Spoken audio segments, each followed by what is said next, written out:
नाग पंचमी क्यों मनाते हैं? कहते हैं कालिया नाग यमुना नदी में विचरण करता था। इसका विष इतना भयंकर था कि यमुना नदी स्वयं विषाक्त हो उठी थी। आसपास की फसलें नष्ट हो रही थी एवं पशु मर रहे थे। भगवान श्री कृष्ण ने कालिया नाग को यमुना छोड़कर पाताल लोक में भेज दिया तथा लोगों को उसके भय से मुक्त कराया। अतः ब्रज क्षेत्र में नाग पंचमी उसी दिन से मनाई जाती है। यह अत्यंत प्राचीन पर्व है।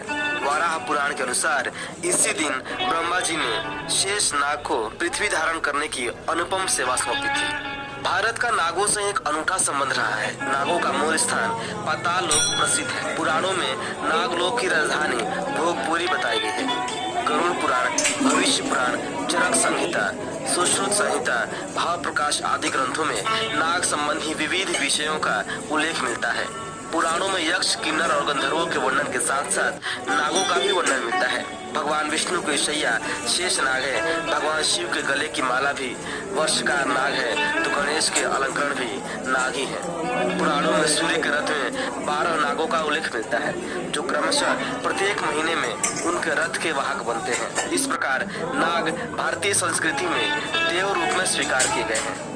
देश के पर्वतीय प्रदेशों में नाग पूजा बहुतायत से होती है। हमारे ऋषि मुनियों ने नाग पूजा में अनेक व्रत पूजन आदि का विधान किया है। सावन शुक्ल पंचमी के दिन नाग पूजा में नागों को कच्चे गाय के दूध से स्नान का विधान है। जो सांपों को दूध से स्नान कराते हैं उनको तथा उनके परिवार को सांपों का भय नहीं होता।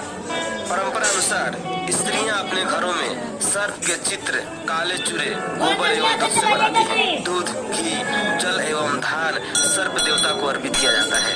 इस दिन किसान इस भय से हल नहीं चलाते कि कहीं सर्प को चोट न लगे। ऐसा विश्वास किया जाता है कि सर्प इस प्रकार की सेवा से प्रसन्न हो उस किसान के किसी भी परिवार के सदस्य को नहीं डसता। ग्रामीण क्षेत्रों में शाम के समय श्रद्धालु सजी धजी बैलगाड़ियों में पूजा का सामान लेकर नाग पंचमी के दिन शिव मंदिरों में जाते हैं। मंदिर पहुंचकर सभी देर रात तक आनंद से यह त्योहार मनाते हैं। नाग पूजा में पृथ्वी एवं घर के दरवाजों के किनारों पर गोबर या चावल के आटे से घोल बनाकर नागों के चित्रांकन एवं सिंदूर से टीका करने का विधान है। सोने, चांदी, लकड़ी या मिट्टी से पृथ्वी पर नाग बनाकर फूल, गंध, धूप, दीपक, गुड़ से नागों का पूजन किया जाता है। नाग हमारी कृषि संपदा की कृषि नाशक जीवों से रक्षा करते हैं। पर्यावरण तथा वन संपदा में भी इनकी भूमिका है। अतः नाग पंचमी का पर्व नागों के प्रति सम्मान, उनके संवर्धन एवं संरक्षण की प्रेरणा देता है।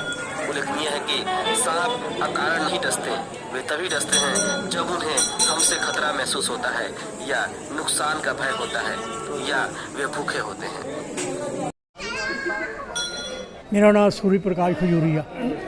नाग ਜਿਹੜੇ ਅੱਜ ਲੋਕ ਜਿਹੜਾ पूजा करने ਇਹ इ'यां करने जि'यां शिवजी महाराज दी करने ਇਹ उंदी बनाई दी सारी सृष्टि है। ਇਹਦੇ कन्नै सारा अस पलने करने ये सारी धरती गी चुकिए रखते हैं और ये विष्णु भगवान के संग रहने वाले भोलेनाथ के संग रहने अस लोग हिंदू लोग इसी तरह मनने कि ताकि सारी जी सारी सृष्टि है ठीक ठाक चले।